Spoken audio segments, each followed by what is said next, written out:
आपण एक प्रयोग केंद्रक जर आपल्याला बघायचं असेल तर आपण एक प्रयोग करू शकतो.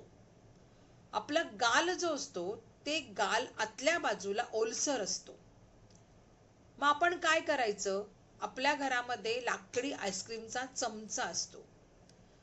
त्या चमच्याने आपण तो चमचा घ्यायचा आणि आपल्या गालाच्या आतल्या बाजूमधून तो आतमध्ये तो चमचा टाकायचा आणि गालाच्या आतून त्याला खरडायचं.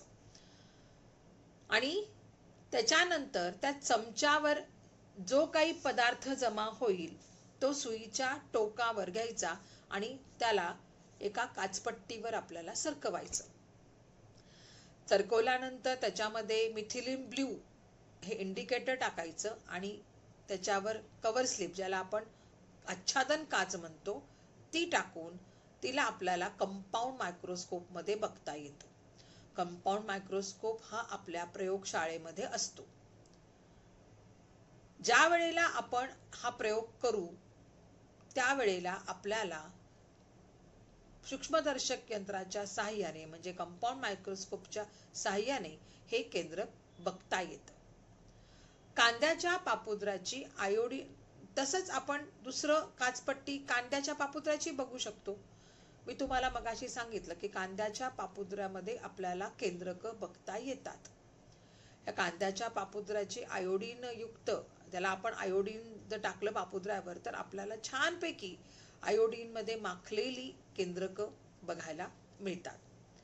आणि म्हणूनच आपल्याला त्या पेशीमध्ये, कांद्याच्या पापुद्र्यामध्ये किंवा आपण गालाच्या बाजूकडून जी खरडवून काढलेली जे द्रव्य आहे त्याच्यामध्ये जे आपल्याला केंद्रक दिसतं तेच म्हणजे सगळ्यात महत्वाचा पेशीचा मेंदू. जसं आपल्या शरीराला मेंदू फार महत्वाचा असतो, मेंदूच आपल्या शरीराचं पूर्ण कार्य करतो, तसंच पेशीमध्ये सुद्धा केंद्रक हा पेशीचा मेंदू असतो आणि ते महत्वाचं कार्य करतो. बघणार आहोत पेशी अंगकाचं दुसरं महत्वाचं अंगक जे आहे, ज्याला आपण म्हणतो आंतरद्रव्य जालिका. म्हणजेच काय? Endoplasmic reticulum. आपल्याला माहिती आहे ना की आपल्या घरामध्ये पाईपलाईन असते. कुठल्या पाईपलाईन असतात? आपल्या घरामध्ये कॉर्पोरेशनच्या पाण्याची वेगळी पाईपलाईन असते, आपल्या घरामध्ये बोरच्या पाण्याची वेगळी पाईपलाईन असते, आपल्या घरामध्ये ड्रेनेज लाईन वेगवेगळी असते. अरे हे कसं काय? हे कशासाठी?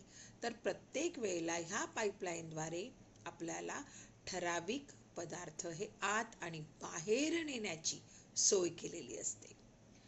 आपल्याला पाणी हवं असतं तर आपल्या घरातल्या टॅपमधून ते पाणी बरोबर आत येतं, सांडपाणी ड्रेनेज पाईपलाईन कडून बाहेर जातं. अरे हे काय आहे? हे आहे आपल्या घरातल्या पाईपलाईनचं कार्य. तसंच काहीसं कार्य दुसरी जे अंगक आहे ते म्हणजे आंतरद्रव्य जालिका हे ह्या पेशीमध्ये घडवून आणतात. मग या आंतरद्रव्य जालिकांचं काय कार्य आहे? तर या आंतरद्रव्य जालिका ज्या असतात, या आंतरद्रव्य जालिका या केंद्रकापासून तर प्रद्रव्य पटलापर्यंत असतात. केंद्रकापासून प्रद्रव्य पटलापर्यंत ह्या जोडलेल्या असतात. आणि ह्या ज्या आंतरद्रव्य जालिका असतात, या आंतरद्रव्य जालिकांचं सगळ्यात महत्वाचं काय कार्य असतं? तर सगळ्यात महत्वाचं या आंतरद्रव्य जालिकांचं जे कार्य आहे ते म्हणजे विविध, जसं पाण्याचं वहन पाईपलाईन थ्रू केलं जातं, तसं आपल्या शरीरामध्ये जे काही विविध पदार्थ असतात त्या पदार्थांचं वहन या आंतरद्रव्य जालिकेमार्फत केलं जातं.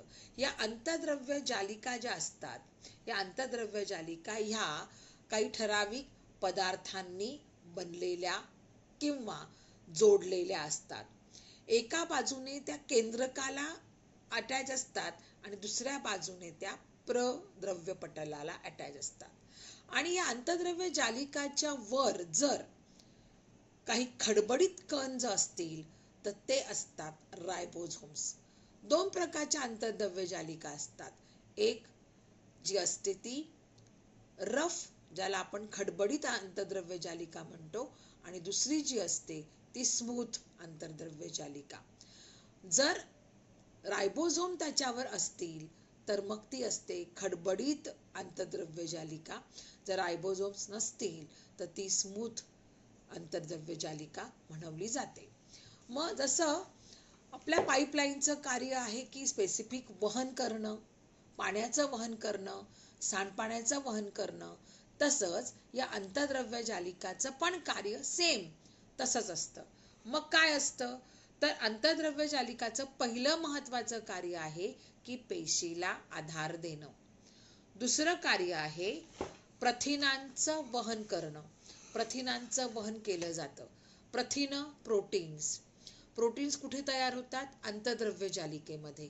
कुठे? प्रोटीन्स आत्ताच मी तुम्हाला सांगितलं की अंतर्द्रव्य जालिकेवर जर रायबोझोम असतील तर ते रफमध्ये मोडले जातात आणि म्हणजेच इथेच रायबोझोम्स हे प्रोटीन तयार करतात. हे प्रोटीन अंतर्द्रव्य जालिकेमधून तयार झाल्यानंतर ते प्रोटीन वहन करून त्या अंतर्द्रव्य जालिकेतून बाहेर टाकले जातात. मग हे प्रथिनांचं म्हणजे प्रोटीन वहनाचं कार्य हे अंतर्द्रव्य जालिका करत असतात. अजून एक महत्वाचं कार्य ते करतात ते म्हणजे की आपल्या शरीरातून, हवेतून, पाण्यातून जे आपल्याला पदार्थ हार्मफुल, टॉक्झिक जे पदार्थ आपल्या शरीराला टाकाऊ असतात ते पदार्थ आपल्या शरीरामध्ये जर आले तर ही अंतर्द्रव्य जालिका त्या पदार्थांना पाण्यामध्ये विरघळवितात आणि पाण्याच्या साहाय्याने ते उत्सर्जन पदार्थ हे उत्सर्जित केले जातात. म्हणजेच ते शरीराच्या बाहेर टाकण्याचं सगळ्यात महत्वाचं काम हे अंतर्द्रव्य जालिका करत असतात. आता ह्या अंतर्द्रव्य जालिका जे कार्य करतात ते कार्य सगळ्यात महत्वाचं आहे की नको असलेले टाकाऊ पदार्थ शरीराच्या बाहेर टाकणे. म्हणजेच आपलं शरीर जे टाकाऊ पदार्थ असतात किंवा विषारी पदार्थ असतात त्या विषारी पदार्थांपासून आपलं शरीर या अंतर्द्रव्य जालिकेमुळे वाचलं जातं किंवा नको असलेले टाकाऊ पदार्थ किंवा जे विषारी पदार्थ असतात ते या अंतर्द्रव्य जालिकेमुळे आपल्या शरीराच्या बाहेर फेकले जातात.